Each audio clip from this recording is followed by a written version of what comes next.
11માં ત્રિકોણમિતિ સ્વાધ્યાયમાં આપણા ત્રિકોણમિતિય વિધેયોના આલેખો અને તેના ગુણધર્મો શીખવા જઈ રહ્યા છે। એમાં ત્રીજું વિધેય છે y બરાબર tan x। તો હવે tan x નો આલેખ આપણે દોરશું અને એના ગુણધર્મો શીખશું। તો y બરાબર tan x નો આલેખ આપણો ત્રીજું વિધેય છે। y બરાબર tan x વિધેય એનો આલેખ આપણે દોરવા જઈ રહ્યા છીએ। આપણે કોષ્ટક બનાવીએ છીએ, કોષ્ટક બનાવ્યા પછી જ આપણે આલેખ દોરી શકીએ, તે વગર આપણે આલેખ દોરી શકીએ નહીં। તો x યામ x છે અને y યામ y બરાબર tan x છે, આ ભૂલવાનું નથી, એના ઉપર જ આખો આધાર છે। હવે x બરાબર 0 મૂકો તો x બરાબર 0, y યામ tan 0, tan 0 એટલે sin 0 ભાગ્યા cos 0 એટલે 0/1 એટલે 0। પછી x યામ π/2 મૂકીએ તો tan π/2 એટલે sin π/2 ભાગ્યા cos π/2, sin π/2 1 ભાગ્યા 0 એટલે ઇન્ફિનિટી થશે, અવ્યાખ્યાયિત। પછી પાઈ tan પાઈ એટલે sin pi by cos pi, sin pi 0, cos pi -1 એટલે 0/-1 એટલે 0। પછી x યામ 3π/2, tan 3π/2 એટલે sin 3π/2 by cos 3π/2, sin 3π/2 -1, cos 3π/2 0 એટલે આવશે ઇન્ફિનિટી। અને 2π એટલે sin 2π by cos 2π, sin 2π 0, cos 2π 1, 0/1 એટલે 0। -π/2 tan -π/2 એટલે sin -π/2 by cos -π/2, sin -π/2 -1, cos -π/2 0 એટલે ઇન્ફિનિટી। અને -π તો sin -π 0, cos -π -1, 0/-1 એટલે 0। આ બધા જ એકમ વર્તુળ પરના જ બિંદુઓ છે। એનો x યામ અને એના ઉપરથી આપણે y યામ મેળવીએ છીએ। તો બધા ખાસ આ રીતે જોશે, x ની કિંમતો, આ x ની બધી કિંમતો એકમ વર્તુળ પરના બિંદુઓ દર્શાવે છે। એને અનુરૂપ આપણે વિધેયની y યામ, વિધેયની કિંમત ઉપરથી y યામ મેળવશું। હવે આપણે એનો આલેખ દોરવા જઈ રહ્યા છીએ। તો y બરાબર tan x નો આલેખ દોરવા માટે એક નવી વસ્તુ, કોષ્ટકમાં જ્યાં જ્યાં ઇન્ફિનિટી કે ઇન્ફિનિટી આવ્યા છે એટલે કે અવ્યાખ્યાયિત, ત્યાં આપણે એક શિરોલંબ તૂટક રેખા દોરશું। તો હું તમને બતાવીશ, બધા ધ્યાનથી જોશે કઈ રીતે આપણે દોરવા જઈ રહ્યા છીએ। પહેલા તો બિંદુઓ બતાવશું, π/2, π, 3π/2 આપણા જ બિંદુઓ છે। x ની કિંમત જે બધી આપણે લીધી છે, x અક્ષ એ આપણા એકમ વર્તુળ પરના 4 બિંદુઓ જ બતાવે છે। હવે આપણે અહીંયા પહોંચ્યા। હા, પહેલું બિંદુ છે 0, 0 એટલે આવશે O0, 0। હવે મેં તમને કહ્યું π/2 પાસે ઇન્ફિનિટી એટલે π/2 પાસે એક તૂટક રેખા આપણે દોરશું અને એ તૂટક રેખા શિરોલંબ હોવી જોઈએ અને π/2 માંથી પસાર થતી હોવી જોઈએ। તો આ રીતે આપણે એક તૂટક રેખા દોરી, જે શિરોલંબ રેખા છે અને જે π/2 માંથી પસાર થાય છે, જ્યાં ઇન્ફિનિટી મૂલ્ય છે એ બિંદુમાંથી પસાર કરવાની। 3π/2 માંથી પણ આપણે એક તૂટક રેખા ઇન્ફિનિટી છે તો પણ 3π/2 માંથી પણ આપણે એક તૂટક રેખા આ રીતે પસાર કરશું, જે શિરોલંબ રેખા હશે અને જે આ રીતે બતાવ્યું છે। એવી રીતે -π/2 માંથી પણ એક રેખા તૂટક પસાર કરશું, જ્યાં જ્યાં ઇન્ફિનિટી અને ઇન્ફિનિટી મૂલ્યો છે એમાંથી એક તૂટક રેખા શિરોલંબ પસાર કરશું। હવે બિંદુઓ લઈએ છીએ, 0 સાથે 0, x યામ 0 ત્યારે y યામ 0। હવે x યામ π/2 સામે y યામ ઇન્ફિનિટી। હવે x યામ આવ્યો π/2 આવ્યો, પણ y યામ ત્યારે ઇન્ફિનિટી છે, ધેટ મીન્સ કે ઉગમ બિંદુ પહેલા O0, 0 માંથી આલેખ આવ્યો। હવે આ રીતે અનંતમાં ક્યાંક મળતો હશે। π/2 પાસે ઇન્ફિનિટી છે એટલે અનંતમાં આ આલેખ ક્યાંક આગળ મળતો હશે, એટલે આ રીતે આપણે આલેખ દોર્યો છે।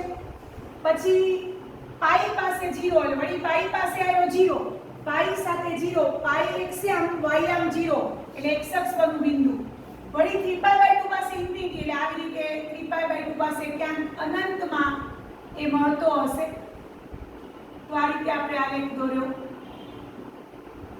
અને આ બાજુ પણ એને લંબાવવાનો છે, આ બાજુ પણ ઇન્ફિનિટી આવી રીતે ક્યાંક છેલ્લે અત્યારે આપણે મળેલો બતાવશું નહીં, આમ પેરેલલ લાઈન દોરશું, અહીંયા પણ આપણે આવી રીતે લંબાવી નાખશું એટલે ગુજરાતીમાં આપણે આમ ટ જેવો લાગે છે, ટેનનો ટ જેવો દોરો, તો આપણે આ રીતે આલેખને અનંત સુધી લંબાવશું. શેપ એકદમ બરોબર આવવો જોઈએ, એકદમ યોગ્ય શેપ હશે તો જ આલેખના માર્ક મળશે. તમે આ જો આલેખ વચ્ચેનો જે આખો આમ પટ્ટો છે, પટ્ટાની સાઈઝ જો એકદમ સરખી બધી જ જગ્યાએ લગભગ તમે તો ફૂટપટ્ટીને એનાથી ઉપયોગ કરીને દોરશો તો તમારો સરસ આલેખ દોરાશે. હું થોડો હાથેથી દોરું છું એટલે કદાચ થોડું આડું ઓળું હોય પણ છતાં પણ ટ્રાય કરીશ કે બધું સમાન થાય. તો આ તમને દેખાડ્યો, અહીંયા કરે ફરી પાછો આ 0 0 તો એમાંથી શરૂ કર્યો, π/2 પાસે ઇન્ફિનિટી એટલે અનંતમાં ક્યાંક મળતો હશે, આ બાજુ -π/2 પાસે માઇનસ ઇન્ફિનિટી આવ્યો તો એ બતાવ્યો આવ્યો, પછી π પાસે 0 તો x અક્ષ પરનું બિંદુ જેનો વાયામ 0, π 0 તો π પાસેથી શરૂ કરો, ફરી 3π/2 પાસે ઇન્ફિનિટી, આ બાજુ π/2 પાસે ઇન્ફિનિટી પૂરું કરવાનું આમ. તો આવી રીતે આપણે આગળ આલેખ દોરી શકીએ છીએ. ધારો કે તમે અહીંયા 5π/2 બતાવો તો 5π/2 પાસે પણ આવી તૂટક રેખા દોરવાની, 5π/2 માંથી પસાર થતી શિરોલંબ રેખા આ રીતે દોરી અને 2π પાસે 0 લઈ અને આ રીતે તમે આલેખ બતાવી શકશો. તો આ 10 વિધેયનો આલેખ છે, બધાને દેખાય છે. તો આ આલેખ અહીંયા પણ તમે દોરી શકશો, આ બાજુ પણ અહીંયા તમે -3π/2 લ્યો અને પછી એમાંથી એક તૂટક રેખા દોરી નાખો, શિરોલંબ તૂટક રેખા, શિરોલંબ ગમે તે માડી અવડી નહીં પણ શિરોલંબ જ દોરવાની. તમને બધાને ખબર છે શિરોલંબ એટલે કેવી રેખા હોય, ઊભી રેખા જે x અક્ષને લંબ હોય એવી, y અક્ષને સમાંતર હોય એવી રેખા દોરી. અહીંયા પણ તમે આવી રીતે દોરી શકશો, -π માંથી આવી રીતે આગળ જશે અને આવી રીતે. તો આ જે છે એ y = 10x નો આલેખ બતાવે છે. તો બધા વિદ્યાર્થીઓને બતાવો કે આ રીતે y = 10x નો આલેખ ટ જેવો શેપ બહુ ધ્યાનથી કરવાનો છે, કારણ કે એના જ માર્ક છે અને એ તમારા માર્ક પૂરા તો જ આવે. આ રીતે y = 10x નો આલેખ મેં તમને દોરીને બતાવ્યો. હવે એના ગુણધર્મો લખીએ છીએ. તો ગુણધર્મોમાં પહેલો જ ગુણધર્મ છે y = 10x નો આલેખ ઉગમ બિંદુમાંથી પસાર થાય છે. જો ઉગમ બિંદુમાંથી પસાર થાય છે, y = 10x નો આલેખ O00 માંથી પસાર થાય છે. પહેલો ગુણધર્મ બધાને દેખાય છે. પછી બીજો ગુણધર્મ y = 10x નો આલેખ x અક્ષને, હવે x અક્ષને જે બિંદુઓમાં છેદે છે તે બિંદુઓનો ગણ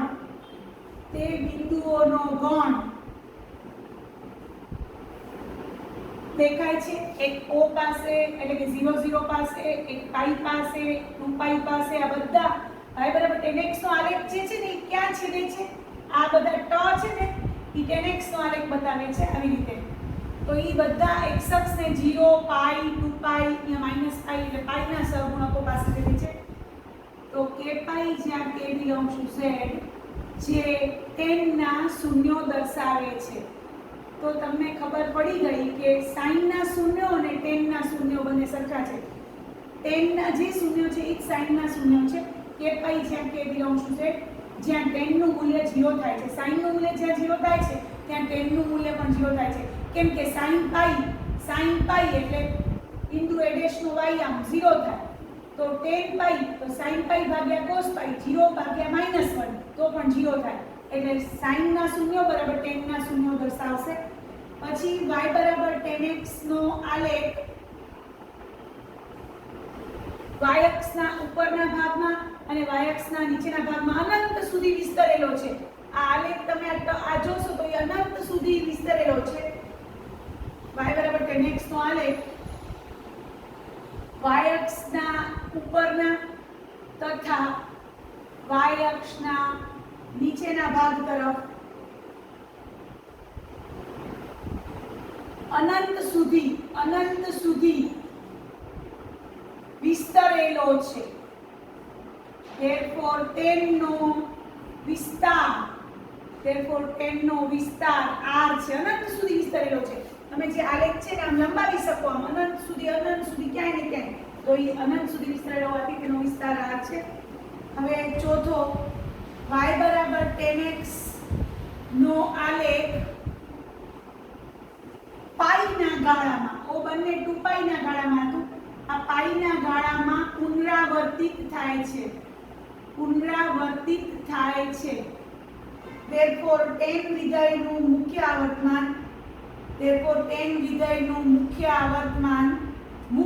આવર્તમાન પાઈ છે. દેખાડું તમને અહીંયા બધાને. જો આ એક આ જે આલેખ છે આયો, પછી બીજો આવ્યો આલેખ, એની વચ્ચે પાઈનો ગાળો છે. જો આ એક ટ જેવો આલેખ છે, આ બીજો આવ્યો, એની વચ્ચેનો ગાળો અંતર જો પાઈ, પછી 2π, પાઈથી 2π, 0 થી પાઈ, પાઈથી 2π, 2π થી 3π, અહીંયા 0 થી -π, તો પાઈનો ગાળો જો પાઈના ગાળામાં પાઈ જેટલા અંતરમાં એ પુનરાવર્તિત થાય છે. એટલે આપણે કહી શકીએ કે આ tan વિધેયનો મુખ્ય આવર્તમાન પાઈ છે. હવે આપણે તમને પ્રશ્ન થશે કે tan વિધેય માટે તમે લખ્યું નહીં કે દરેક ચરણમાં એ કેવું છે, વધતું કે ઘટતું. તો અહીંયા તમારે એક વાક્ય લખી નાખવાનું છે કે tan વિધેય પ્રત્યેક ચરણમાં વધતું વિધેય છે, એમ યાદ રાખવાનું છે. tan વિધેય યાદ રાખવાનું છે. tan વિધેય પ્રત્યેક ચરણમાં વધતું વિધેય છે, યાદ રાખવાનું છે. પ્રત્યેક ચરણમાં વધતું વિધેય છે. આવી રીતે સ્ટાર્ટ થશે.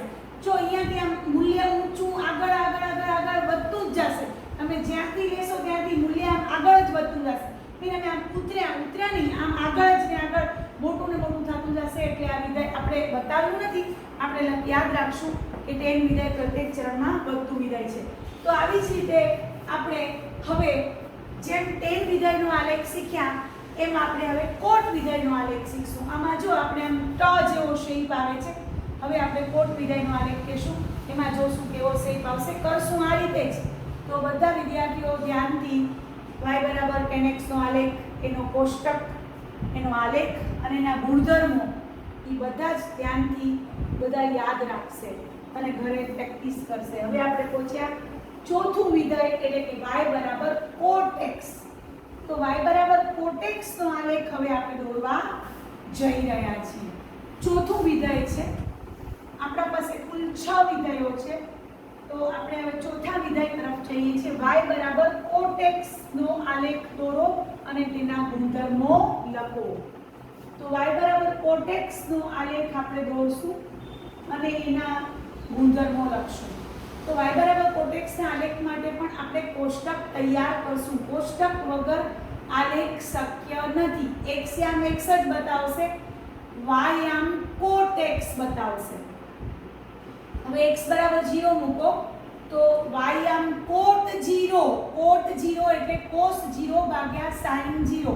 cos 0 1, sin 0 0, 1/0 એટલે ઇન્ફિનિટી થશે. પછી π/2, cot π/2 એટલે cos π/2 by sin π/2 એટલે 0/1 એટલે 0. પછી π, cos π by sin π, cos π -1 sin π 0 એટલે minus infinity. 3π/2, cos 3π/2 0, sin 3π/2 -1, 0/-1 0. 2π, cos 2π1 sin 2π 0, 1/0 infinity. cot -π/2, cot -π/2, તો cos -π/2 0, sin -π/2 -1, 0/-1 એટલે 0. cot -π, cos -π એટલે by minus sin -π, cos -π એટલે -1/0 એટલે માઈનસ ઇન્ફિનિટી. તો આ રીતે આપણે ત્રિકોણમિતિય બિંદુઓ આપણા એકમ વર્તુળ પરના બિંદુઓ જ લીધા છે આપણા જાણીતા. એ બધા બિંદુઓના બધા x ની કિંમત આમાં મૂકવાની. 0 બિંદુ, π/2, π, 3π/2, 2π, -1 આ બધા બિંદુઓ એકમ વર્તુળ પરના a અને a' ના સ્થાન બતાવે છે. આમાં મૂકો એટલે એનો વાયામ મળશે.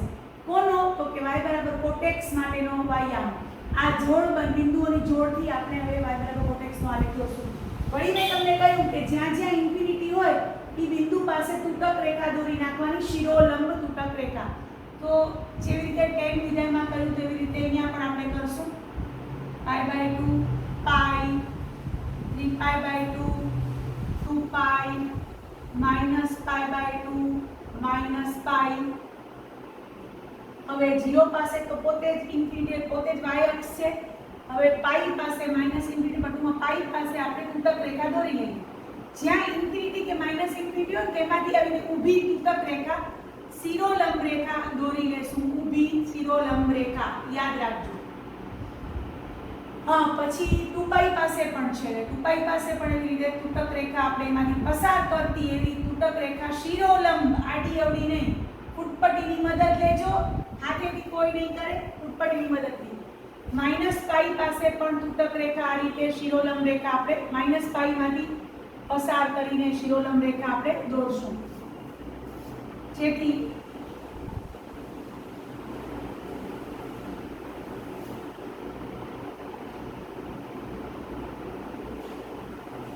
શિરોલંબ રેખા દોરવા માટે ફૂટપટ્ટીની મદદ તમારે લેવી પડશે, જેથી યોગ્ય રીતે દોરી શકાય.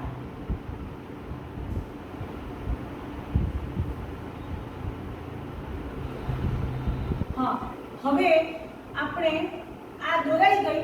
હવે આપણે બિંદુઓ લેશું. 0 સાથે ઇન્ફિનિટી. હવે તો કેમ દોરાય? 0 સાથે ઇન્ફિનિટી. π/2 પાસે 0, x આમ π/2, y આમ 0 એટલે x અક્ષ પરનું બિંદુ. જેનો y આમ 0 એ x અક્ષ પરનું બિંદુ આવે. π/2 સાથે 0.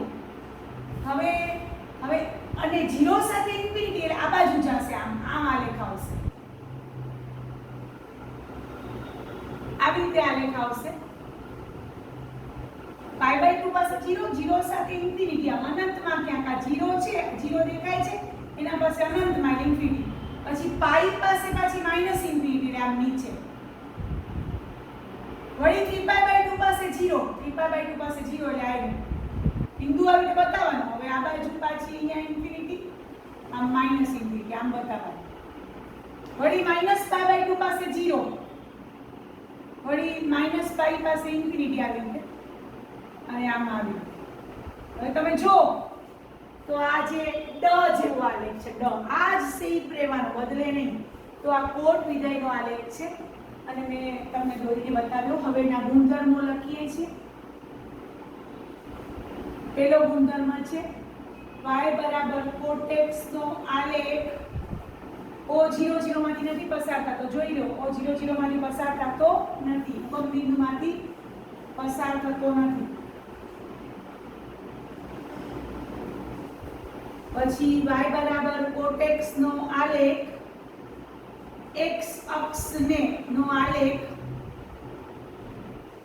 x અક્ષને જે બિંદુઓમાં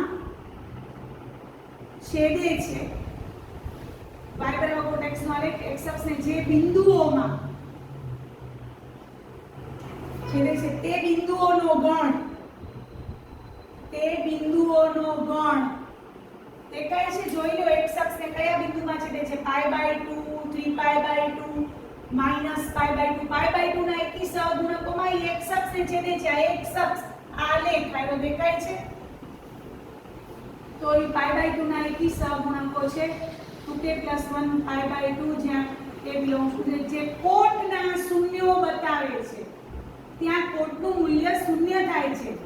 કોટના શૂન્યો દર્શાવે છે. તમને ખબર છે કોટના શૂન્યો બરાબર કોસના શૂન્યો. કોસ π/2 પણ 0 થાય અને કોટ π/2 પણ 0 થાય. કોસ π/2 0 થાય અને કોટ π/2 એટલે કોસ ભાગ્યા sin. કોસ π/2 / sin π/2, 0/1 એટલે 0. તો યાદ રાખો કે કોટના શૂન્યો અને કોસના શૂન્યો એટલે આયા 2k + 1 π/2. આ બિંદુ પાસે કોટનું મૂલ્ય કે કોસનું મૂલ્ય 0 થાય. યાદ રાખજો આ ખાસ. 2k + 1 π/2 એટલે π/2 ના એકી સહગુણકો વાળા બિંદુઓ b અને b' એકમ વર્તુળ બતાવે છે. તો તમને બધાને ખબર છે. તો એ કોટના અને કોસના શૂન્યો બતાવે છે. પછી y બરાબર cot x નો આલેખ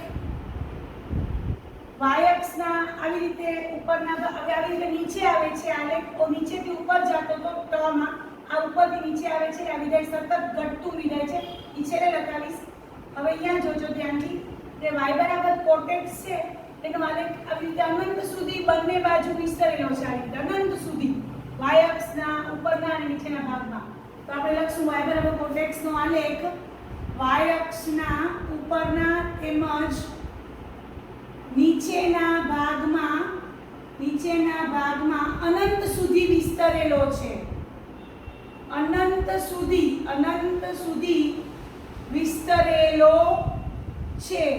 therefore કોટનો વિસ્તાર r છે જેમ 10 નો વિસ્તાર પણ r છે અનંત સુધી આગળ ને આગળ આમ વધ્યા જ કરશે તો અનંત સુધી વિસ્તરેલો છે એટલે આપણે એનો વિસ્તાર r કહીએ છીએ.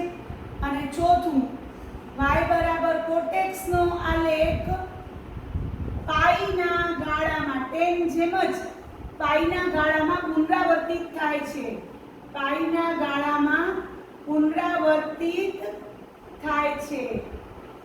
therefore કોટનું મુખ્ય આવર્તમાન પાઈ છે. દેખાડું પાઈ આ જો આ એક ડ છે આમ છે બીજો તો આ બે વચ્ચેનું અંતર જો અંતર કેમ મેળવાય મોટામાંથી નાની સંખ્યા બાદ આ π/2 એમાંથી -π/2 બાદ π/2 માંથી -π/2 બાદ એટલે માઈનસ માઈનસ પ્લસ એટલે 2π/2 એટલે પાઈ થશે. આ જો 3π/2 માંથી π/2 બાદ 3π/2 માંથી π/2 બાદ કરો એટલે 2π/2 એટલે પાઈ નો ગાળો આવશે. અને છેલ્લો પાંચમો ગુણધર્મ છે અને ઈ છે કોટ વિધેય પ્રત્યેક ચરણમાં ઘટતું વિધેય છે. યાદ રાખજો પછી સમજાવીશ. માં ઘટતું વિધેય છે. આ રીતે આલેખ સતત ઘટે છે આમ આલેખ સતત ઘટતો જાય છે. તો આ રીતે આપણે આજે ત્રિકોણમિતીય વિધેયના આલેખો 4 વિધેયોના આલેખો ભણ્યા. તો તમને મારો વિડીયો પસંદ આવ્યો હોય તો લાઈક કરજો, શેર કરજો અને મારી ચેનલને સબસ્ક્રાઇબ કરજો. Thank you very much.